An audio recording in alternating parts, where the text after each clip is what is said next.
ద్రోణ సైన్యం ఛేదించటానికి వీలు కానిది. దానిని అభిమన్యుడు కలతపడకూడకుండా ఛేదించాడు. వ్యూహంలోకి వెళ్ళి శత్రువులను చంపసాగాడు. అప్పుడు చతురంగ సైన్యాలు ఆయుధాలను పైకెత్తి అభిమన్యుడిని చుట్టుముట్టాయి. ఆ సమయంలో అనేక విధాలైన యుద్ధవాద్యాలు ఒక్కసారిగా మారుమ్రోగాయి, చిత్రంగా మారుమ్రోగాయి. వీరులు సింహనాదాలు చేశారు, పెద్ద పెద్దగా కేకలు వేశారు, గర్జించారు. సైనికులు హూంకరించారు. నిలబడు అని శత్రువులకు హెచ్చరికలు చేశారు. ఆ సమయంలో శత్రువులందరూ ఒక్కసారిగా అభిమన్యుడి మీదకు దూకారు. అప్పుడు అభిమన్యుడు వేగంగా కదిలి వారిని ఆయుధాలతో చంపాడు. తర్వాత లెక్కలేనంతమంది కౌరవ వీరులు అభిమన్యుడి బాణాలకు బలైపోయారు. అభిమన్యుడు వారి శరీర అవయవాలతోనూ యుద్ధభూమినంతా నింపాడు. వీరుడు వ్రేళ్లకు ఉడుము చర్మం తొడుగులు ధరించారు. ధనుర్బాణాలు, డాలు, ఖడ్గము, అంకుశం పట్టుకున్నారు. అలాంటి నీ వీరులు చేతులను అభిమన్యుడు నరికేశాడు. కౌరవ సైనికులు పగ్గాలు, తోమరాలు, పరశ్వాధాలు, గదలు, ఇనుప గుళ్ళు, ప్రాసాయుధాలు ధరించారు. వారి చేతులను అభిమన్యుడు ఖండించాడు. వారిలో కొంతమంది రుష్టులు, తోమరులు, పట్టిసాలు, బిందిపాలాలు, పరిగలు, శక్తులు, కంపనాలు, చెన్నకోలలు పట్టుకున్నారు. వారి భుజాలను అభిమన్యుడు కత్తిరించేశాడు. ఇంకొంతమంది శంఖాలు, కొంతాయుధాలు, శత్రువుల జుట్టు పట్టుకునే ఆయుధాలను, ముద్గరాలు, విసరదగిన ఇతర ఆయుధాలను పట్టుకున్నారు. అభిమన్యుడు వారి చేతులను ఖండించి భూమి మీద పడేలాగా చేశాడు. కొంతమంది పాశాలు, పరిగలు, రాళ్ళు పట్టుకున్నారు. వారి భుజకీర్తులు అంగదాలతో ఉన్నాయి. వాటిని గంధపు పూతలు పూసుకొని ఉన్నారు. ఆ వీరుడి చేతులను అభిమన్యుడు బాణాలతో నరికేశాడు. వేగంగా నీ పక్షంలోని వారి శిరస్సులను ఖండించాడు. యుద్ధభూమినంతా నింపేశాడు. అన్ని దిక్కులు అభిమన్యుడే కనిపించాడు. అంత వేగంగా సంచరించాడు. అభిమన్యుడు రథాలను ధ్వంసం చేశాడు. మళ్ళీ పదునైన బాణాలను ప్రయోగించి శత్రు ఏనుగులను పనిపట్టాడు. శ్రీహరితో సమానంగా ఊహాతీతమైన అసాధ్యమైన పని చేశాడు. కృత్వా కర్మరణే సఖ్యం పరేరార్జుని రాఘవే, పరేరార్జుని రాఘవే, అభినచ్చ పదాత్యోగాన్, అభినచ్చ పదాత్యోగాన్ త్వదీయానేవ సర్వశః.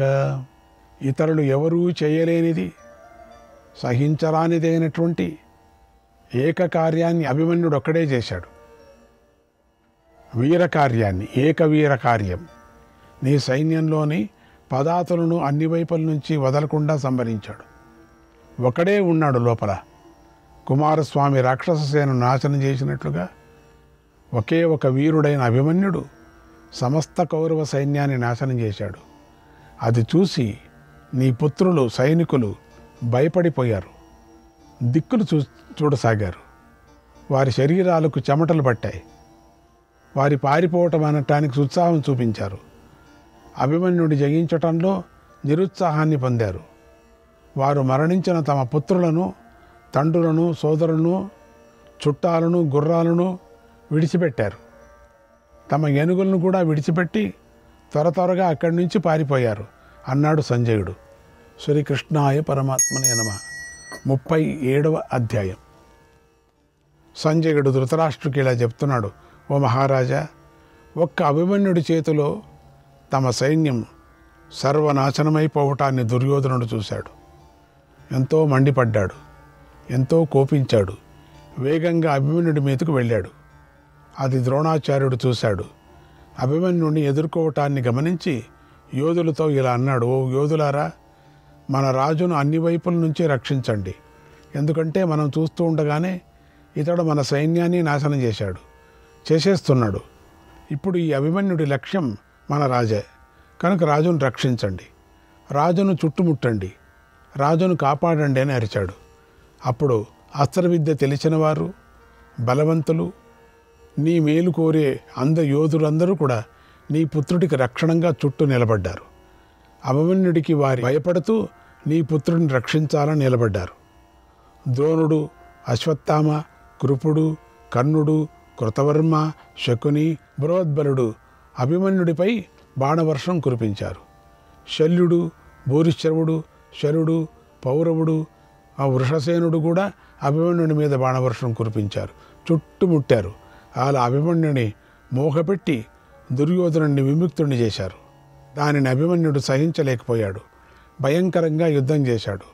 ఆ మహారథులందరినీ యుద్ధం నుండి విరమించేలాగా చేసి పెద్దగా సింహనాదం చేశాడు. ఆ గర్జన విని ద్రోణుడు మొదలైన మహారథులు ఎంతో కోపించారు, సహించలేకపోయారు. తమ రథాలలో వచ్చి అభిమన్యుణ్ణి కదలకుండా చుట్టుముట్టేశారు. వేగంగా నానా రకాల బాణాలను ప్రయోగించారు. అప్పుడు నీ మనువుడైన అభిమన్యుడు ఆ బాణాలన్నిటినీ ఆకాశంలోనే ముక్కలు చేశాడు. నీ వారినందరినీ గాయపరిచాడు. ఆ యుద్ధం ఆశ్చర్యాన్ని కలిగించింది. అభిమన్యుడు పాముల వంటి బాణాలను ప్రయోగించాడు. దాంతో నీ వారందరికీ తీవ్రమైన గాయాలయ్యాయి. నీ వారు ఎంతో కోపించి అభిమన్యుడిని చంపాలని చుట్టుముట్టారు. సముద్రంలాగా విజృంభించారు. ఆ నీ సేన సముద్రాన్ని అభిమన్యుడొక్కడే తేలికగా అడ్డుకొన్నాడు. ఆ యుద్ధంలో పరస్పరం గాయం చేసుకుంటున్నారు. అభిమన్యుడు కోపించి తాను నేర్చుకున్న శిక్షాబలాన్ని అంతా చూపించాడు. గరుత్మంతుడలాగా వాయువులాగా వేగంగా కదిలాడు. అంతలో అశ్వకుడి పుత్రుడు త్వరగా వచ్చి అభిమన్యుడికి నివారించాడు. 10 బాణాలతో గాయపరిచి నిలబడని గద్దరించాడు. అప్పుడు అభిమన్యుడు నవ్వుతూ 10 బాణాలను ప్రయోగించి అతడి సారథిని ధ్వజాన్ని నాశనం చేసి అతడి బాహుబలాన్ని నరికేశాడు. అతడి శిరస్సును ఖండించాడు. అలా అశ్వకుడి పుత్రుడు అభిమన్యుడి చేతిలో హతుడైపోయాడు. దాంతో నీ సైన్యమంతా పారిపోయింది, బాగా చలించిపోయింది. అప్పుడు కర్ణుడు, కృపుడు, ద్రోణుడు, అశ్వత్థామ, శకుని, శలుడు, శల్యుడు, భూరిశ్రవుడు, క్రాథుడు, సోమదత్తుడు, వివిశంతి మొదలైన వీరులందరూ విజృంభించారు. అభిమన్యుడి మీదకి ఎన్నో బాణాలను ప్రయోగించారు. వృషసేనుడు, సుషేనుడు, కుండభేది, ప్రతర్ధనుడు, బృందారకుడు, లలితత్తుడు, ప్రభాహువు, దీర్ఘ లోచనుడు, దుర్యోధనుడు మొదలైన వారు ఎన్నో బాణాలను అభిమన్యుడి మీదకి ప్రయోగించారు. ఆ బాణాలతో అభిమన్యుడు ఎంతో గాయపడ్డాడు. అయినా కూడా కర్ణుడి కవచాన్ని, శరీరాన్ని చీల్చివేసే ఒక బాణాన్ని ప్రయోగించాడు. ఆ బాణం కర్ణుడి కవచాన్ని, శరీరాన్ని ఛేదించింది. అది వేగంగా భూమిలోకి దూసుకొని పోయింది. ఆ తీవ్రమైన దెబ్బతో కర్ణుడు భూకంపం వచ్చినప్పుడు చలించినట్లుగా చలించిపోయాడు. అభిమన్యుడు పదునైన 3 బాణాలు ప్రయోగించి సుషేనుడు, దీర్ఘలోచనుడు, కుండపేది అనే 3 వీరులను చంపేశాడు. ఇంతలో కర్ణుడు తేరుకొని 25 బాణాలను, అశ్వత్థామ 20 బాణాలను, కృతవర్మ 7 బాణాలను ప్రయోగించి అభిమన్యుడిని బాధించారు. అభిమన్యుడు శరీరమంతా బాణాలతో నిండిపోయింది. దానికి అభిమన్యుడు విపరీతంగా కోపించాడు. నీ సైన్యంలో వేగంగా సంచరిస్తూ పాశాన్ని పట్టుకున్న యముడిలాగా కనిపించాడు నీ వారికి. ముందుగా శల్యుడిపైకి బాణవర్షాన్ని కురిపించాడు. నీ సైన్యాలను భయపెడుతూ పెద్దగా గర్జించాడు. శల్యుడు అభిమన్యుడి బాణపు దెబ్బలకు సహించలేకపోయాడు. అతడికి మూర్ఛ వచ్చింది. రథం యొక్క వెనుక భాగంలో కూలబడిపోయాడు.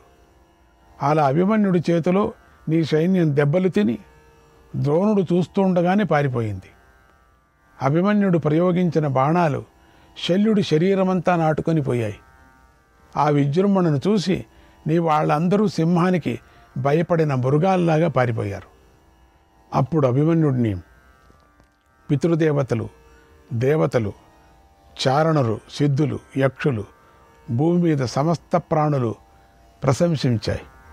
ఆ యుద్ధంలో అభిమన్యుడు అలా భయంకరంగా వెలిగిపోయాడు అన్నాడు సంజయుడు. శ్రీకృష్ణాయ పరమాత్మనే నమః. 38వ అధ్యాయం.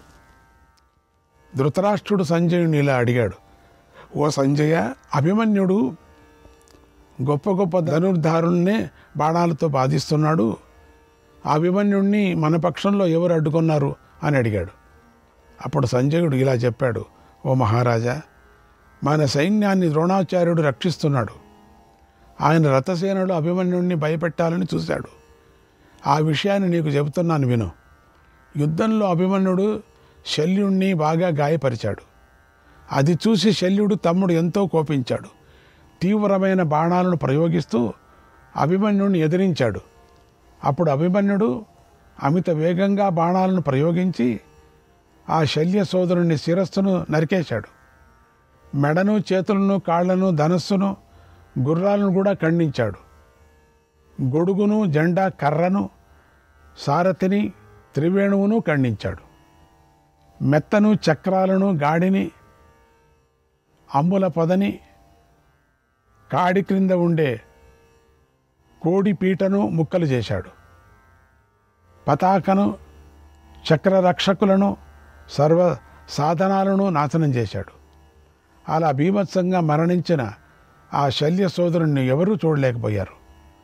అతడి ఆభరణాలు, వస్త్రం భగ్నమైపోయాయి.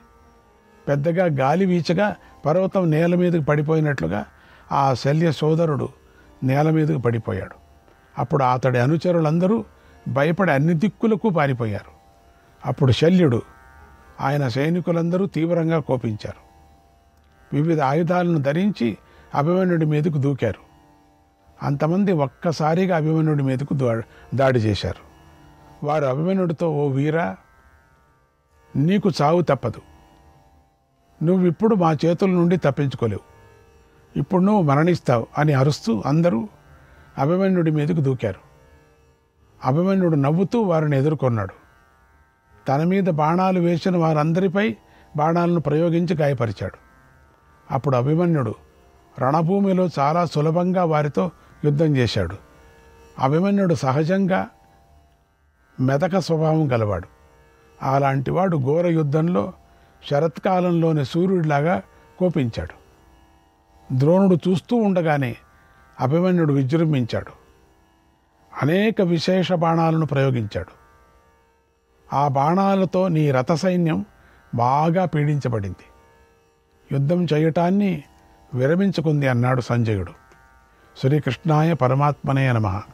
39వ అధ్యాయం. ధృతరాష్ట్రుడు సంజయుడిని ఇలా అడిగాడు, ఓ సంజయ, నా కుమారుడి సైన్యాన్ని అభిమన్యుడు అడ్డగించాడని నీ నుంచి విన్నాను. నా మనస్సు సిగ్గుతోనూ సంతోషంతోనూ రెండు రకాలుగా మోహాన్ని చెందుతోంది. ఓ సంజయ, ఆ యుద్ధాన్ని నాకు విస్తారంగా చెప్పు అని అడిగాడు. అప్పుడు సంజయుడు ఇలా చెప్పాడు, ఓ మహారాజా, ఆ ఒక్కడికి అనేక మందితో అతి భయంకరంగా యుద్ధం జరిగింది. దాని గురించి నీకు వివరంగా చెబుతున్నాను. అది నీకు చాలా బాధ కలిగిస్తుంది. అభిమన్యుడు యుద్ధోత్సాహంతో ఉన్నాడు, చాలా ఉత్సాహంతో ఉన్నాడు. రథం మీద ఉండి రతికులైన మీ వారందరి మీద బాణవర్షాన్ని కురిపించాడు. పరమాస్త్రాలను ప్రయోగించాడు. అనేక మంది శత్రువులను సంహరించాడు. అన్ని దిక్కులలోనూ అభిమన్యుడే కనిపించాడు. అభిమన్యుడు బాణం వేస్తుంటే అసలు ఎట్లా వేస్తున్నాడంటే చక్రాకారంగా వేస్తున్నాడు. అంటే ఎటు వస్తుందో తెలీదు, ఎప్పుడు వేస్తున్నాడో తెలీదు. అందరూ అర్జునుడు అనుకున్నారు అందరూ. ఆ అభిమన్యుడి వీర సంచారాన్ని చూసి నీ సేనలన్నీ వణికిపోయాయి. చాలా భయపడ్డారు అందరూ కూడా.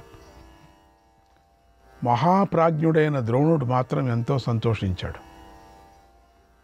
ఆ అభిమన్యుడిని చూసి నీ పుత్రుడికి బాధ కలిగించేలాగా కృపాచార్యుడితో ఇలా అన్నాడు, ఓ ఆచార్య, ఈ అభిమన్యుడు పాండవులలో ప్రసిద్ధుడు,